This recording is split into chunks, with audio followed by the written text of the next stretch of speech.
paghabol ng mga pulis sa sakyang ito sa Georgia. Ang nagmamaneho kasi nito, binatang sospek sa pananakit sa sarili niyang lolo at lola. Nang makorner siya sa ilog, biglang tumalon sa van ng lalaki na hubot-hubad pala. Himas Reyes ngayon si Pogi.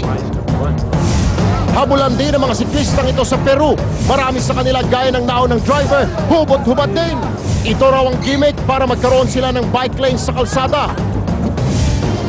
Ang kinababaliwang gyera ng Angry Birds at mga baboy, kakalat na raw hanggang outer space.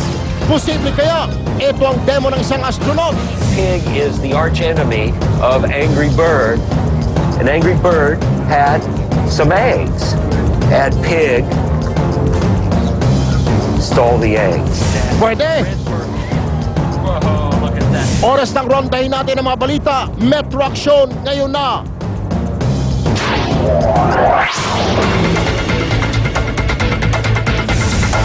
Ito naman ang malawit na eksena sa Metro Action.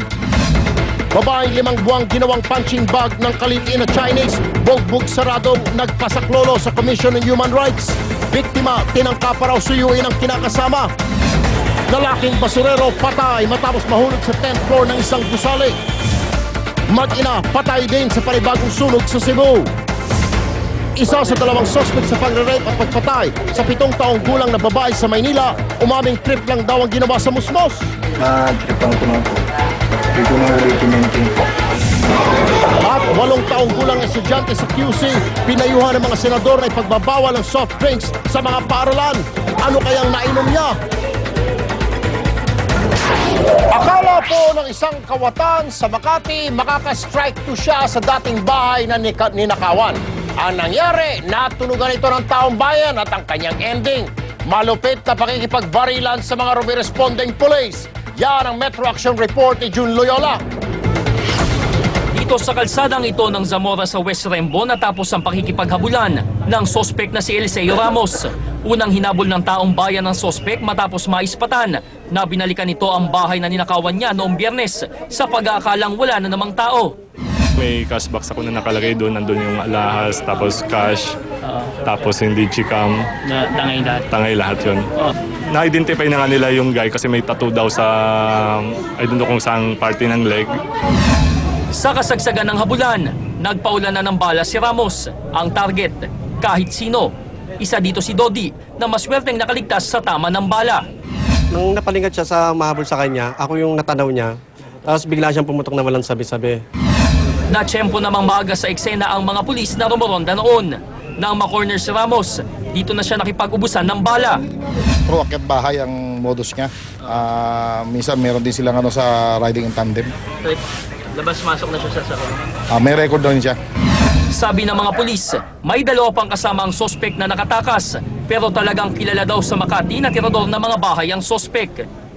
Pero ang sinasabing notorious na magnanakaw, pinaglamayan sa crime scene ng isang babaeng umiiyak, hindi na nalaman ng News 5 kung kaanak niya ang napatay, ayaw daw niyang magsalita. June Loyola, News 5. Sa iba pang mga balita, nagpasaklolo po sa Commission on Human Rights ang isang babaeng 5 buwan daw ginagawang punching bag ng kanyang kinakasamang Chinese national. Ang problema, ang magaling na suspect, nagtatago na raw. Yan ang Metro Action Report ni Trish Roque.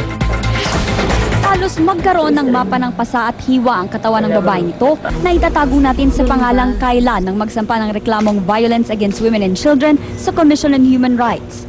Nanginginig pa si Kayla nang makita ng mga doktor ng CHR dahil sa matinding trauma. Paano ba naman? Halos 5 buwan daw siyang ginawang punching bag ng kinakasamang Chinese national na kinilalang si Scott Ko. Tinutukan ng kutsilyo, gunting, at saka kahit anong bagay na matulis. Saka yung pananakot niya palagi sa akin. Pag nakakatulog ako, minsan minubusan na ako ng tubig. Kwento ng tiyahin ni Kayla, nag-iba ang ihip ng isip ni Ko matapos mabisto na may 3 na palang anak si Kayla. Hindi man matanggap niya ang nakaraan niya sa pamangkin ko, dapat pinaalis na lang niya ng maayos na hindi niya dapat ganyanin, na masaktan-saktan pa. Pero ang halos kalahating taong pang-aabuso, natuldukan ni Kayla matapos siyang makapuslit sa kanilang tinitirang kondo sa Makati. Sinubukan pa nga raw ng lalaki na suyuin si Kayla na duda nila ay posibleng lulong sa droga. Babes, Bibs, ganun pang ang sabi niya doon sa pamangkin ko. Sabi ko, bakit makuha pang bibs to? Bugbog sarado na to. Base sa record ng CHR, 25 kaso ng domestic violence ang nangyayari kada araw. Noong 2011, halos 6,000 kaso na katulad ni Kayla ang naitala ng ahensya. Malinaw na malinaw yung supposedly nagmamahal sa kanya ang siyang nagbubugbog sa kanya. Siniguro naman ng CHR, tututukan nila ang kaso ni Kayla habang hinahanap ngayon ng suspect na Chinese na nagtataguna. Trish Roque, News 5. Hindi man po nagkantahan ng My Way, nauwi pa rin sa patayan ang isang inuman sa Quezon City. Ang pinag-awayan, lisensya. Ang pinangpatay, bato. Sa Cebu naman, damang-dama na ang summer mula nung Biyernes, araw-araw na kasing may sunog sa naturang lalawigan. Ang kaso, 2 mag-inang patay sa pinakabagong insidente. Basag ang ulo at bali-bali ang buto ng lalaking ito matapos mahulog mula sa ika-10 palapag ng lumang gusali ng BIR sa Port Area, Maynila. Hindi matukoy kung sino ang lalaki, pero sabi ng isang testigo, pangongolekta ng basura ang trabaho ng biktima. Sa bato naman namatay ang lalaking ito sa Barangay Pansol, QC. Binagsakan ng adobe sa muka ang biktimang si Antonio Caspe na mga kainuman niyang sina Robert Nebrega at Noel Perez. Nagkainitan daw ang biktima at mga sospek na magtalo tungkol sa pagre-renew ng lisensya. Tinutugis pa ang 2 sospek. Abo na lang ang natira nang masunog ang second floor ng isang bahay sa Lapu-Lapu City sa Cebu. Patay ang mag-ina na nakatira roon na sina Belia at Jewel Veloso. Posible raw na nagka-short circuit na linya ng kuryente nagsimula ang apoy.